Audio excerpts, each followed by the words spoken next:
வேண்டியதை சொல்லிட்டோம். இனி no more chance, no more time. Maybe we are the last generation. இந்த நிமிஷம் கத்தரை வந்து சந்திக்கிற இடத்துல நாம் இருக்கிறோம். ஒவ்வொரு நாளும் ஆயத்தப்படுங்க. இனிமேட் இந்த வருகையில போறதுக்கு சில காரியங்கள் இருக்கு. அதை மட்டும் சொல்லிட்டு முடிச்சிடறேன். முதலாவதாக, இயேசு கிறிஸ்துவின் ரத்தத்தினாலே பாவ மன்னிப்பின் நிச்சயத்தை நீங்கள் பெற்றிருக்கணும். கண்டிப்பாக ரட்சிப்பின் அனுபவம் இல்லாம வருகையில போக முடியாது. நான் சர்ச்சிலேயே தான் இருக்கிறேன், சர்ச்சிலேயே வளர்ந்தேன், சர்ச்சிலேயே பிறந்தேன், சர்ச்சிலேயே உருண்டேன், எந்த வேணா இருக்கட்டும், பாவ மன்னிப்பின் நிச்சயம் இருக்கான்னு பாருங்க. நீங்க பாவம் மன்னிக்கப்பட்டுச்சுன்ற நிச்சயம் இருந்துச்சுன்னா உங்களுக்குள்ள ஒரு சந்தோஷம் வரும். அந்த சந்தோஷத்துக்கு பேர் என்னது? ரட்சண்ய சந்தோஷம். 51 சங்கீத தாவீது சொல்றார். அந்த சந்தோஷம் வந்துருச்சுன்னா உங்க பாவம் மன்னிக்கப்பட்டுருச்சுன்னு அர்த்தம்.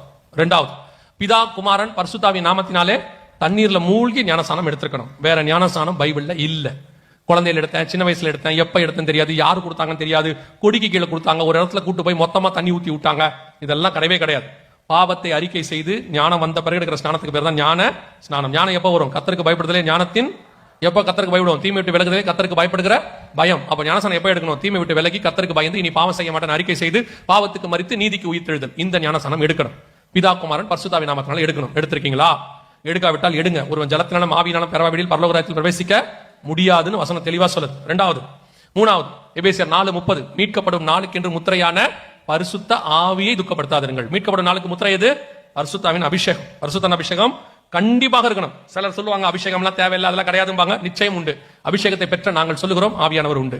அவர்தான் சபையின் மூத்த போதகராக இருக்கிறார். அவர்தான் சபையை நடத்துகிறார். அவர்தான் சபையை கொண்டு போய் பரலோகத்தில் சேர்க்கிறவராக இருக்கிறார். அல்லேலூயா.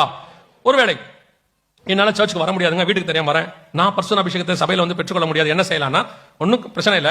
யாரும் வீட்டில் இல்லாத போது கதவை சாத்திட்டு நல்லா முழங்கால் போட்டு ஜெபம் பண்ணுங்க. வாஞ்சியும் தவணமுள்ள ஆத்மாக்களை கத்த நிரப்புவேன் என்று வாக்கு பண்ணியிருக்கிறார். மாம்சமான யாவர் மேலும் என் ஆவியை ஊற்றுவேன். கண்டிப்பா ஆவியானவர் கடைசி காலத்தில் நிரப்ப வல்லமை உள்ளவராக இருக்கிறார். நாலாவது, வேறுபாடுள்ள வாழ்க்கை. உலகத்துக்கு உங்களுக்கு என்ன இருக்கணும்? அப்போஸ்தலர் நடவடிக்கைகள் 2ஆம் அதிகாரம் 40வது வசனம் சொல்லுது, மாறுபாடான சந்ததியை விட்டு விலகி உங்களை ரட்சித்துக் கொள்ளுங்கள் இருக்கு.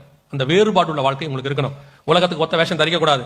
உலகத்தான் என்ன வேணும் செய்வான், அந்த மாதிரி நானும் இருக்கணும்.